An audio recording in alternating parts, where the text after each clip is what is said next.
Happy Thanksgiving, ladies and gentlemen. Down the Playmaker, Sallins here. And I just want to start off being the first to say Happy Thanksgiving on this Thanksgiving week as we get ready to close to spend the holiday time with our loved ones and our families and get ready for a rivalry week in football and some big games of basketball. But I wanted to do a quick, you know, basketball show for you guys this week. I have been neglecting it, been focusing on football season.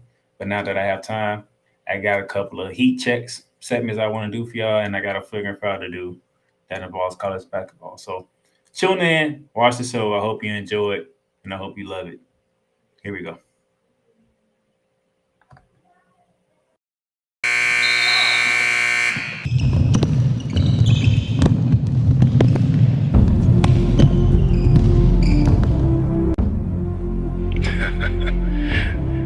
Sound like some Viking music, don't it? Yeah, gotta get it out the mud, that's the only way to win. Who am I to point the finger like I never ever seen? Been through the ups and downs like the letter N. They don't let you through the door, better kick it again. Cause that's the only way to win.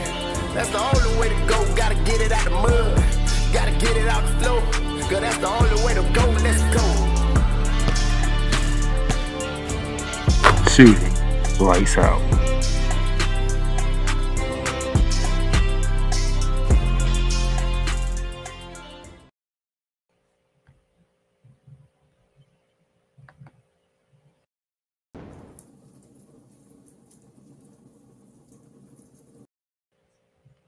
Ladies and gentlemen, welcome to Shooting Lights Out with your boy down the Playmaker Sallins here.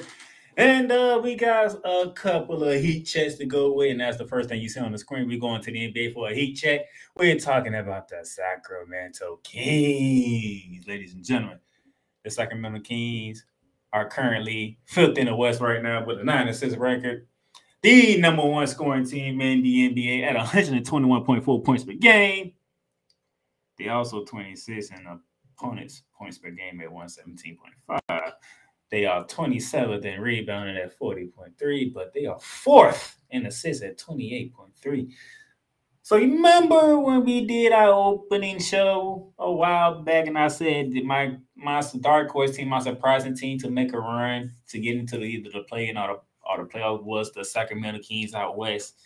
They started to pick it up. They did start off good though. They did not start off good because at the beginning of the season, they lost their first 4 games, to quality teams, Portland, Clippers, Warriors, Memphis, okay? Then they got a surprising win over the Miami Heat at home. Then they went to Charlotte and take care of business before losing to Miami at Miami and getting back on track to beating my Orlando Magic. So at the start of the season, they started off 3-5. They're looking good. It wasn't looking good for me. It was not looking good for me. And as we get around to my birthday, which was on November 8th, they played the very next day because nobody played on that.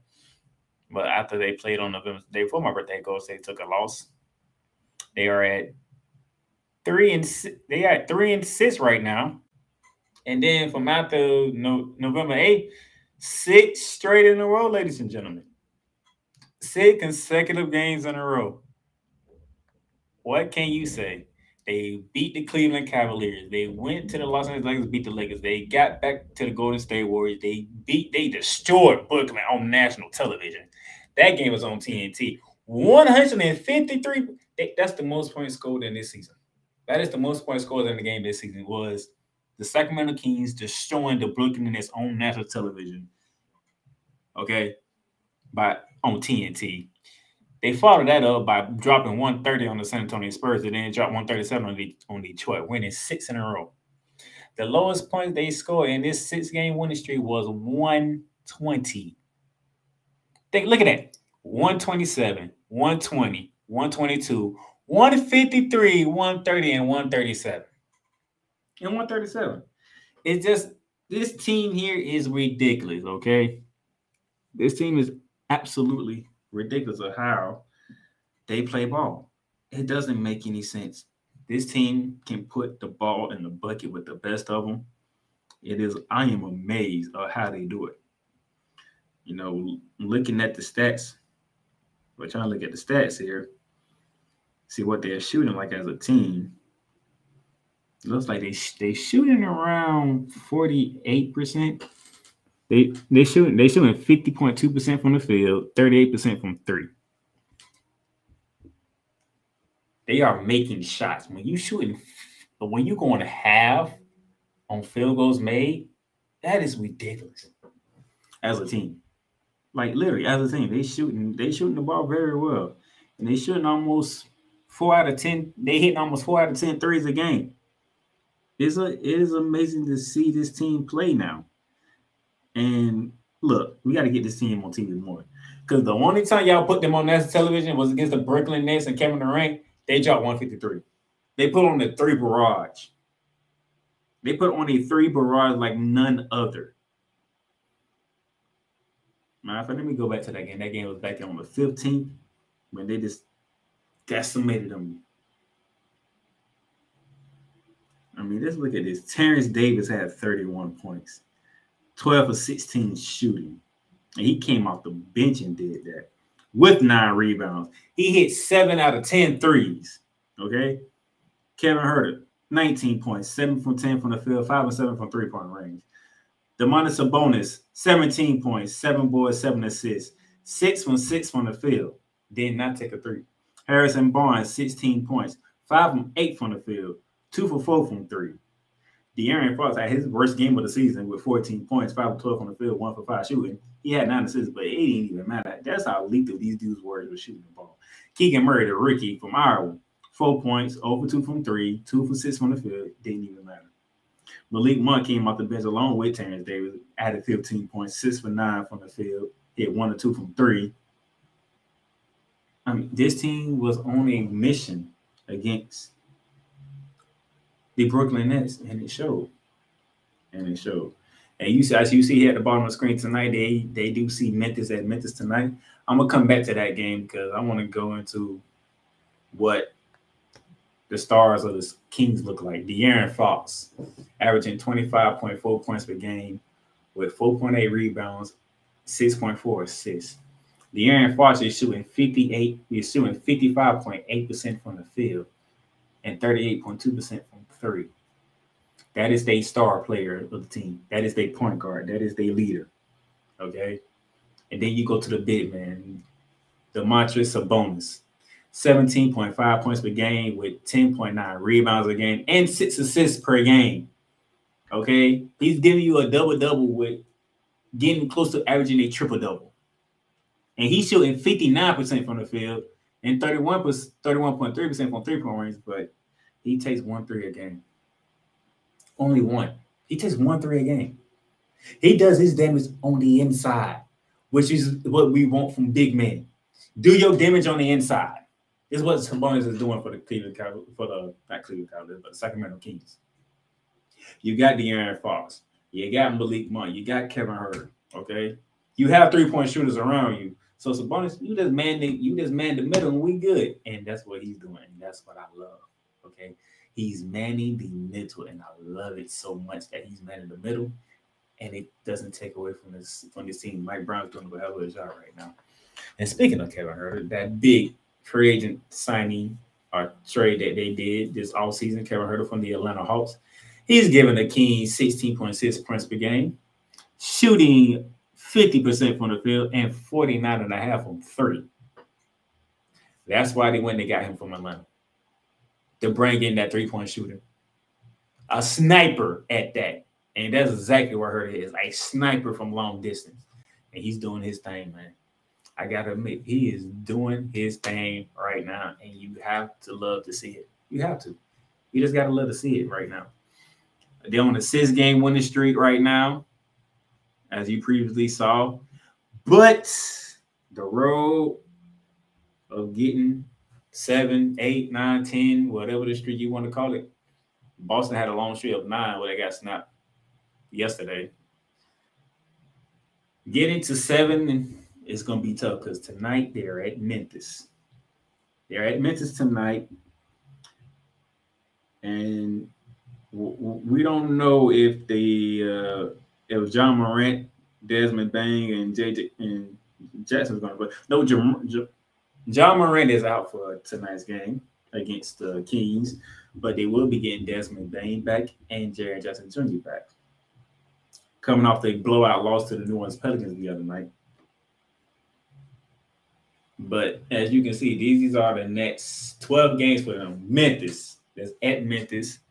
They are at Atlanta on the 23rd, at Boston on the 25th. That's 3 tough road games and 3 hostile environments.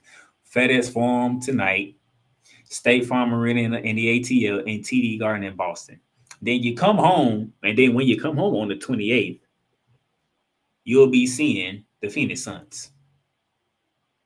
And then after the Phoenix Suns, the Indiana Pacers.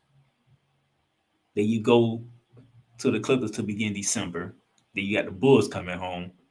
You're at Milwaukee, at Cleveland, at New York Knicks at Madison Square Garden, at Philly, and at Toronto. This list that you're seeing here, these 12 games that you're seeing right here, only one team is below 500. That's the Chicago Bulls at 7-10. Everybody else is at least 500 and above. At least 500 and above, and I can give it to you right now. First one is tonight. It's against Memphis. Memphis is 10-7. The next game is against the Atlanta Hawks. Atlanta is 10-7. Then you go to Boston, 13-4. Matter of fact, Boston is 6-1 at home. They don't lose home games. Where's Atlanta? Atlanta 6-3 at home. Memphis 6-1 at home. Then those are your 3 road games. You come home to Phoenix. Phoenix is 10-6. Then you got Indiana coming in. Indiana is 10-6.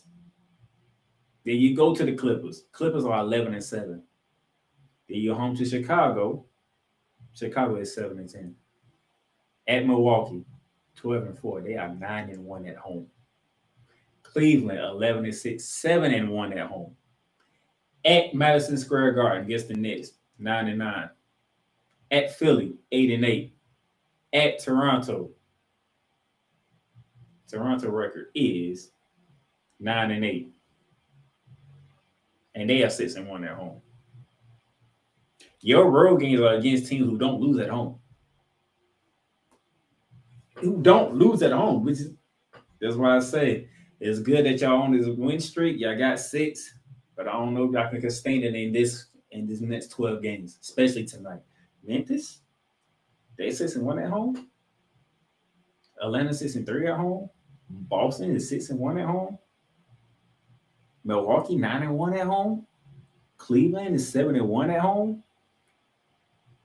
I mean, this is not an easy schedule right here for the Kings, but if they can come out of this schedule at least 500, 6-6, they own something. Because I'll put them at 15-12. And it will be an impressive feat. Because, like I said, Chicago is the only team that's under 500. They 7-10. The 500 teams are the New York Knicks, the Philadelphia 76ers, and I think that's it. Everybody else is it's a game above 500. Yeah, the New York Knicks is 9-9, Philly is 8-8, Chicago is 7-10. They're the only 3 teams that's 500 or below. Everybody else is over 500, with the lowest one being the Toronto Raptors at 9-8. Everybody else 10-7 Memphis, 10-7 Atlanta, 11-7 Clippers, 10-6 Indiana, 10-6 Phoenix, 11-6 Cleveland, 12-4 Milwaukee, 13-4 Boston. This is a hard schedule, but I love what the Kings have done thus far in this 6-game winning streak. Let's see if they can keep it up with a difficult schedule ahead of them. But outside of that, that is the heat check on the San Antonio. That is the heat check on the Sacramento Kings.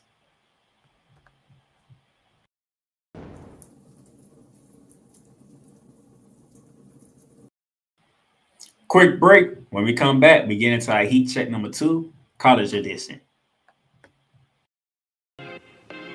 The Playmakers blog is proudly to announce that it is sponsored by Fanatics. Fanatics, where you can get all your official licensed sports gear, memorabilia, whether it's for the National Football League, the National Basketball Association, Major League Baseball, National Hockey League, or even International Soccer League, or even college sports. So rep your team, rep the hardware, get comfortable, because Fanatics is the way to go, where sports fans shop and official license everything.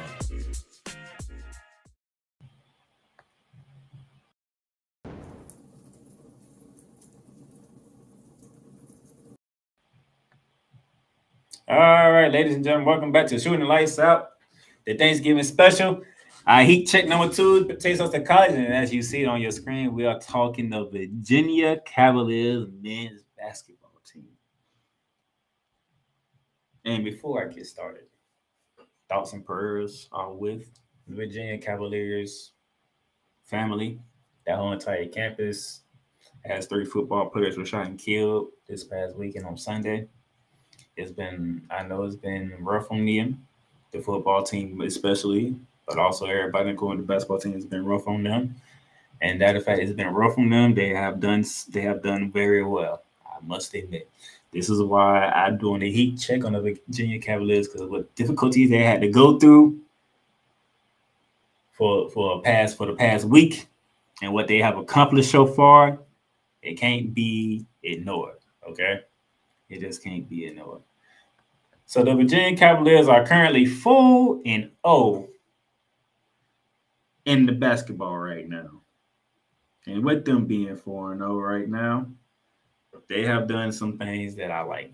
As you see right here, they screen right here, they have beaten some mediocre teams in the first 2 games of the year. But they was in the main event tournament, ladies and gentlemen. And being in that main event tournament, they have shocked the world. They have shocked some teams. Their first matchup was against number 5 Baylor, and they took down Baylor 86-79. That game was back on Friday, November 18th.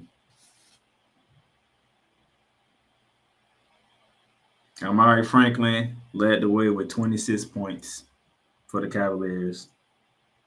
7 from 12 from the field, 3 from 6 from 3-point range.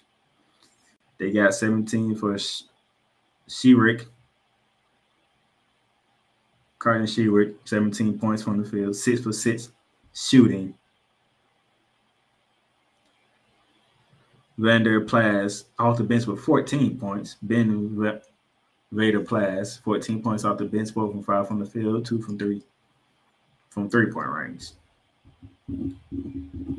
They shot 55.6% from the field. They shot a whopping 64.3 from 3-point range.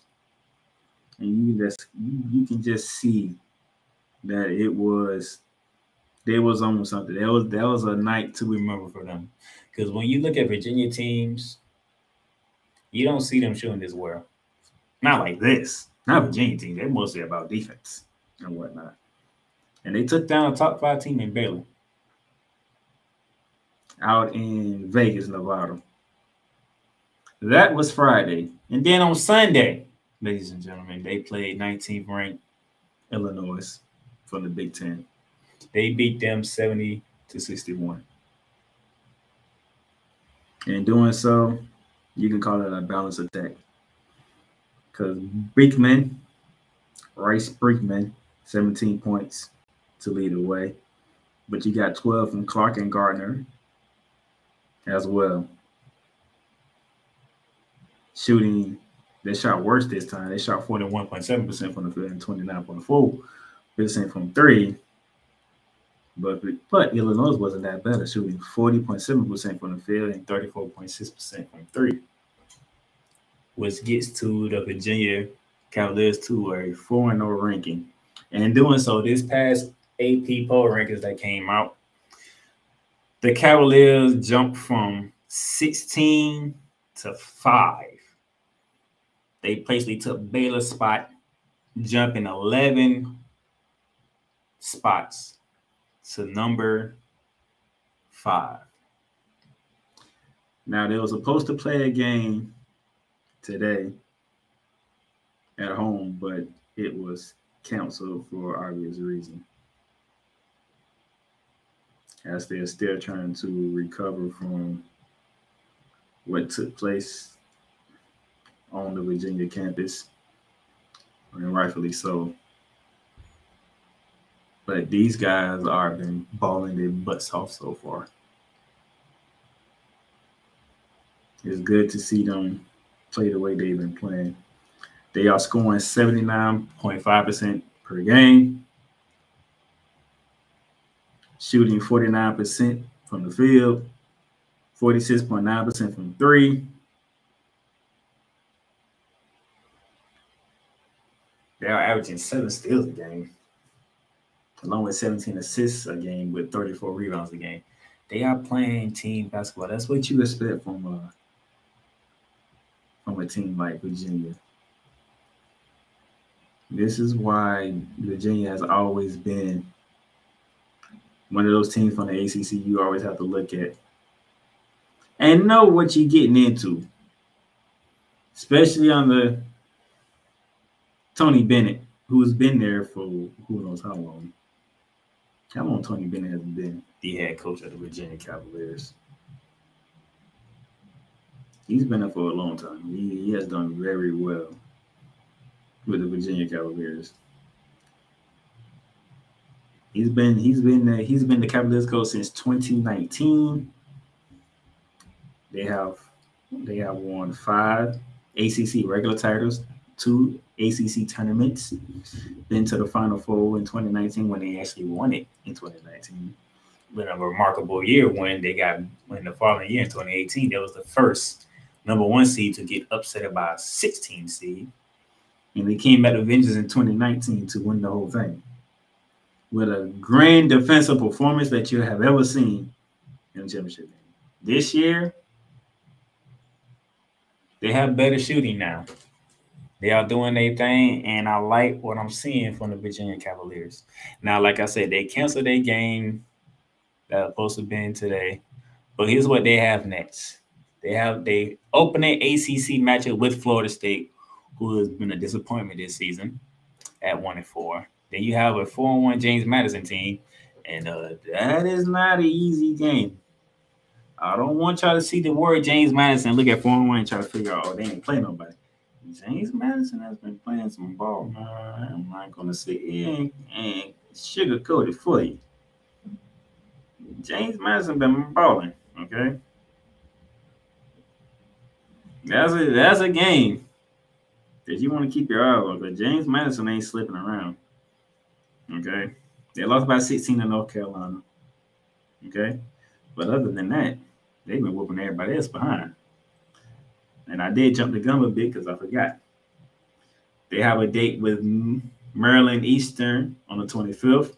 Then they ACC Big Ten Challenge. They get to go to Ann Arbor, Michigan to take on the 4-1 Michigan Wolverines. I forgot that game. I do apologize.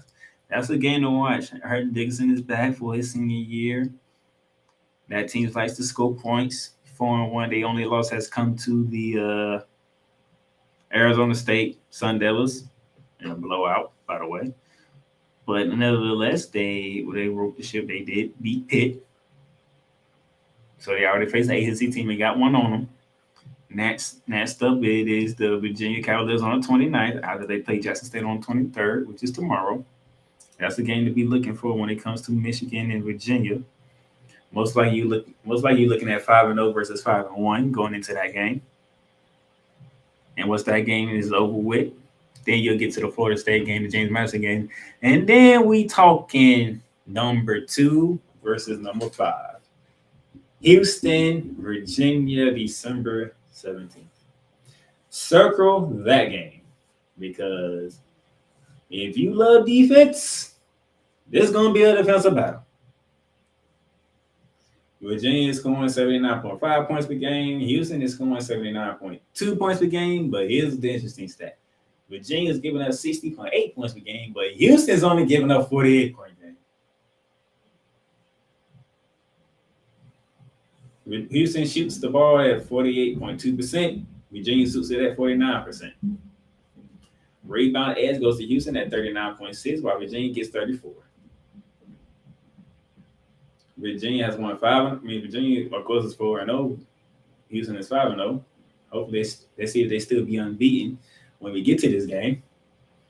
But man, oh man, December 17th is a game to watch, and it's in Virginia, Charlottesville, Virginia. John Paul Jones Arena. Hopefully by then we have a game. Everybody's rocking and rolling and having that place jumping, because that game is going to be something to watch. This is 2 versus 5, a top 5 showdown in Charlottesville. Oh my goodness! And that's on a Saturday, by the way, if I'm not mistaken, for it to be at 2 p.m. So that's a game to definitely looking forward to, because I will be watching that game for sure, just to see what's going to happen with those guys in this game. Matter of fact, I need to make sure, is that game on a Saturday? That game is on a Saturday. And then the other games after that, you're looking at them on the road after they play Houston at home. They got to go on the road and face the Miami Hurricanes, who are 4-1 on the season, playing some very good ball. And you got an easy one against Auburn, and you should better take care of business. Then you on the road to the ATL to take on Georgia Tech. Which probably won't be an easy task either, because Georgia Tech plays good ball at home. They do. They play very good ball at home. Georgia Tech does. But we shall see if the Cavaliers continue this road that they are on. It's been an impressive one to start off with. You have some big games coming up with Michigan, Houston, Miami, and Georgia Tech. Let's see how you handle those, and see where Tony Bennett and the Virginia Cavaliers are standing at when we get ready to go to the new year. But for right now, Virginia, y'all own it. I need to heat check y'all, because y'all own something, and I like seeing it.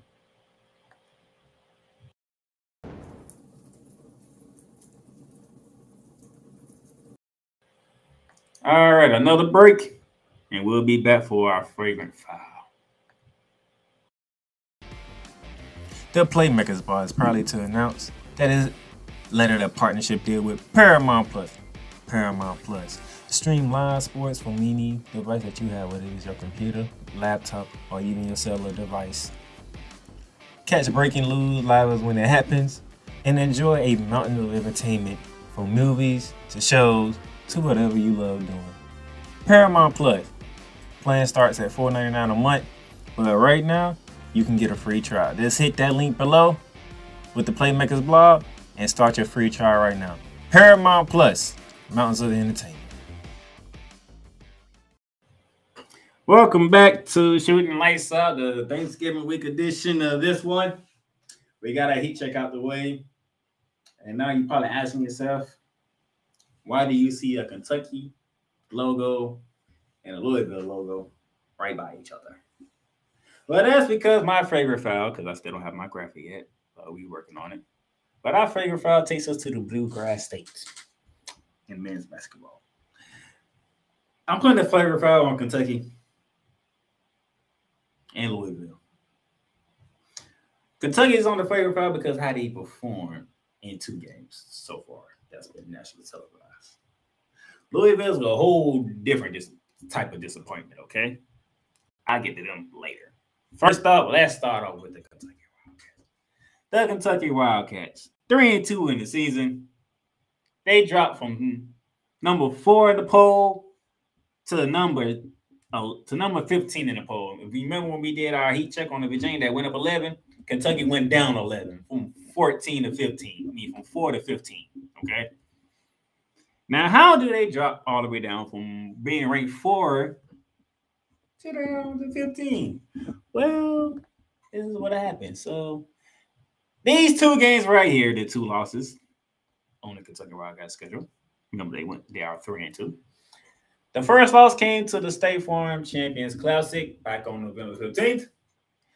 Win a double overtime victory by the Michigan State Spartans, 86-77. And that's Michigan State coming off losing to Gonzaga. How ironic, because that's the next game we're talking about. for Kentucky. In a game where Kentucky was actually favorite to win this game, they was favored by a good old 7 points, and they didn't get it done. They shot 38.6% from the field. They shot 28% from three, while Michigan State shot 40.6% from the field and 36.8% from the field. So Michigan State shot the ball better from you from the field and from three-point range. Kentucky had 15 turnovers. Michigan State only had 18, so you won the turnover battle. But you lost the rebounding battle because Kentucky only rebounded 38 times, while Michigan State got the rebound 45 times. So you're already in trouble. Then Oscar Tshiebwe, who only played 34 minutes coming off the bench, gave you 22 points, 18 boards, but he fouled out. So your star, your leader, your captain, fouls out. And outside of the 22 points, let's see, Willa gave you 16 and 8 assists. Wallace gave you 14, 5 and 5. Toppin gave you 10. And that was it. Go to the Michigan State side. Hall gave Coach Izzo 20 and 5. Hollister gave Coach Izzo 23 and 8 to lead the Spartans. Sakono gave Izzo 16 and 8. Walker put up 14 and 6 and 6 assists. So they started to score 14, 16, 23, and 20. Now, one starter from the Kentucky bench got to 16. You had Wallace at 14. That is the reason why you lost this game to the Michigan State Spartans.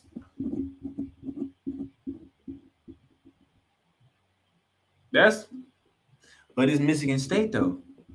The AP was just being disrespectful and whatnot.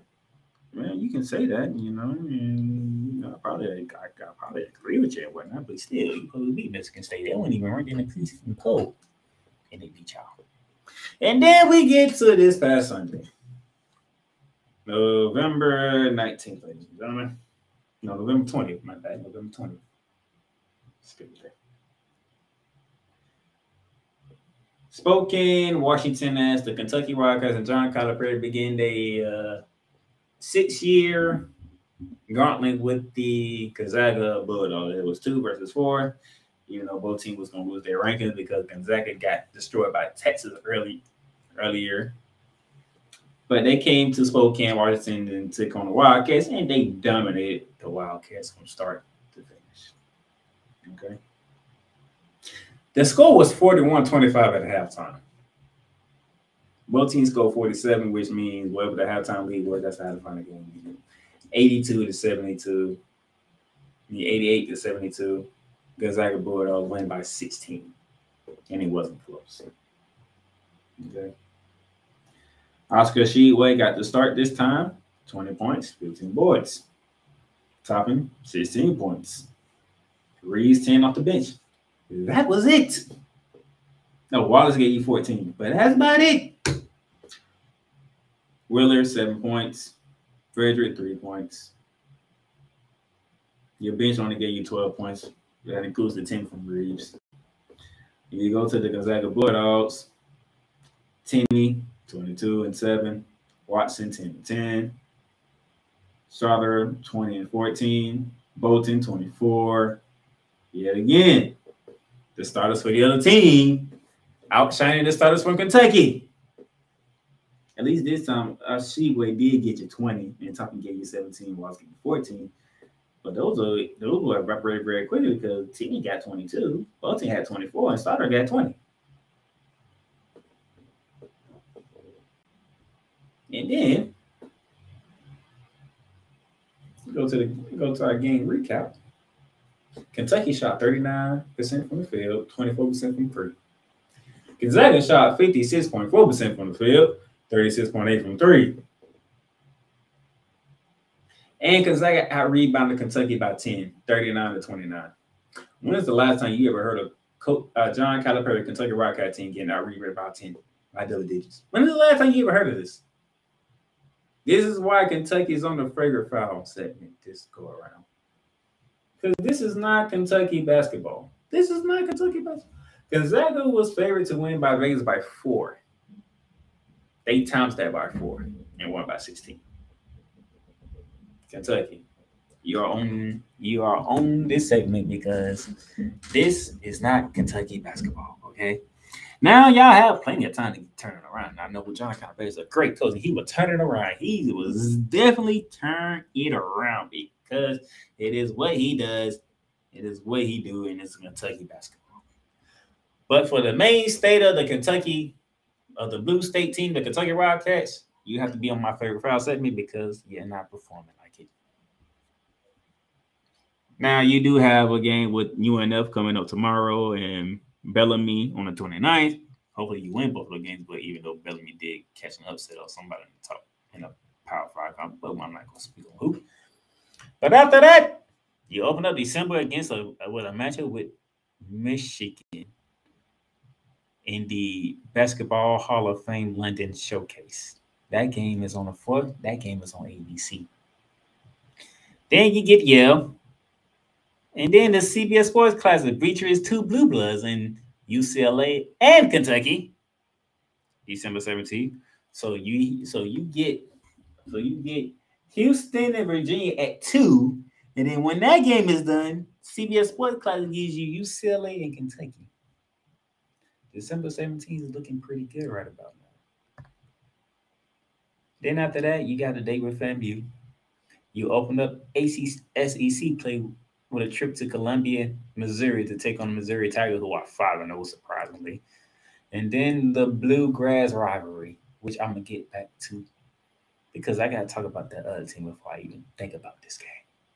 And because that other team would be the Louisville Cardinals. Ladies and gentlemen, the Louisville Cardinals are currently 0-4. Well, technically 0-5 right now, because I'm going to show you what happened about an hour ago before I even came on here to record this. This is why this. Remember I said I wasn't going to talk about a team, about Bellamy upsetting a team just yet? This is why, because opening night in Louisville, the Cardinals got upset by Bellamy 67-66. Then their next game, they got beat at the Horn by White State 73-72.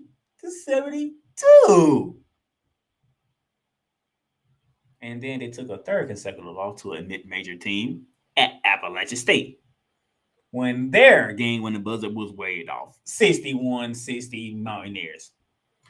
3 mid-major teams, all at Louisville.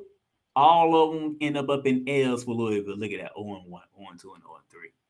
And then you hit the Maury Invitational, and you got selected by 9th-ranked Arkansas, 80-54.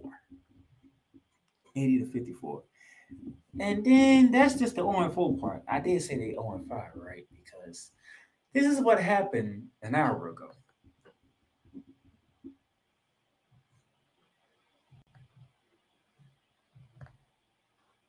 Okay, this is what happened an hour ago. An hour ago.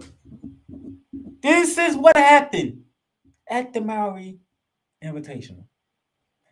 20th-ranked Texas Tech Red Raiders 70, Louisville 38.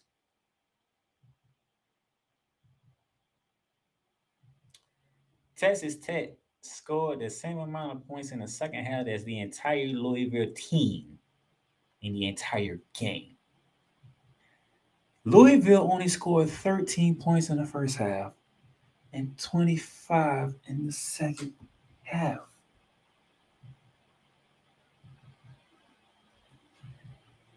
There's a total of 38. Texas Tech scored 38 in the second half alone. What is this we're seeing here? I have never seen a Louisville team look this bad ever. When Rick Pitino was there, they had some bad games. They had some awful games. It was never like this, okay? This is like the leading scorer for the Cardinals is a tie between Jalen Withers and L. Ellis, but they both scoring 7 points. 7 points each. That's still high for the Cardinals. It's 7 points by 2 players. Louisville shot 22.4% from the field in this game, 16.7% from 3-point range. They was 11 for 14 from the field, 3 for 18 from 3. They had a combined 5 assists in the game. 5 assists in the whole game.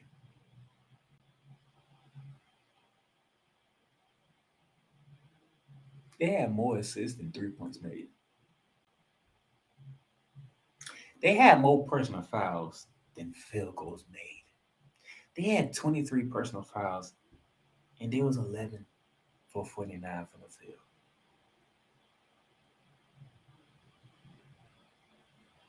They had more rebounds than field goals at 29 rebounds, but only scored 11 times.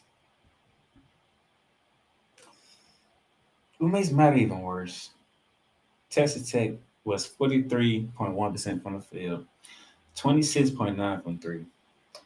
They only hit 5 threes. They was 5 for 19, but it was 22 for 51 from the field. They had 12 assists, 45 rebounds.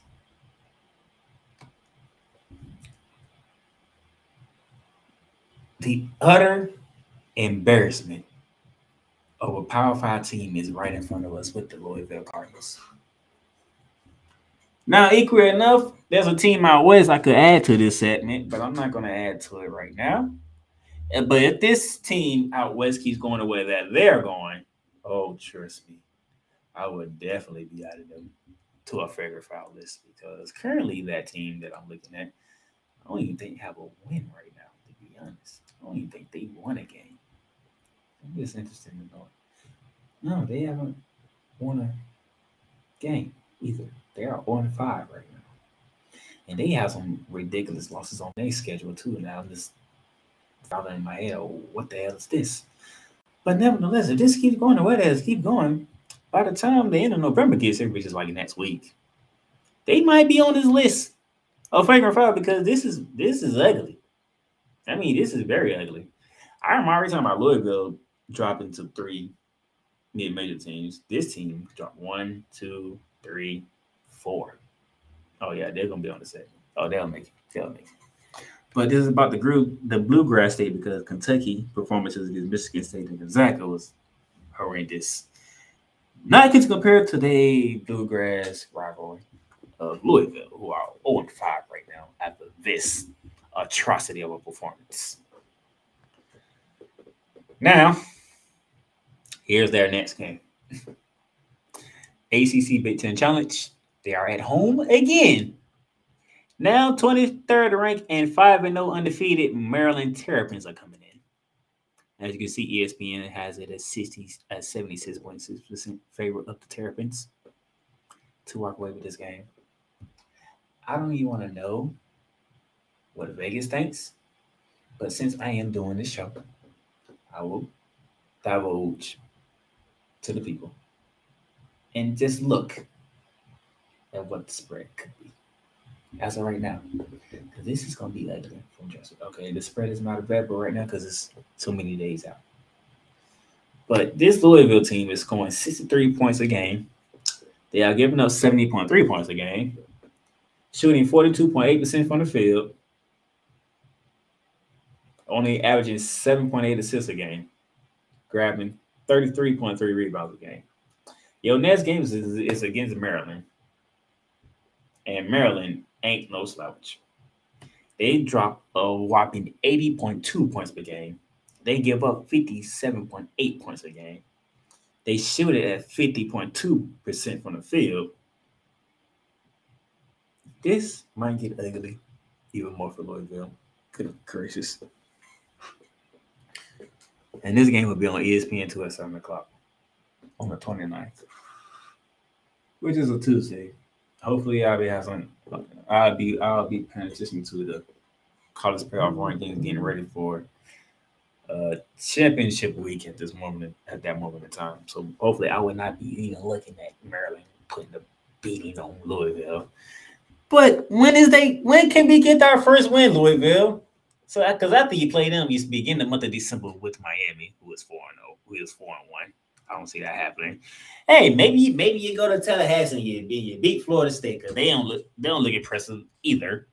December 10th at Florida State. Maybe that's when you get your first win. If not, then where's Kentucky? 4-1, but your battles with mid-major so far ain't been going so well. You're already 0-3 against them.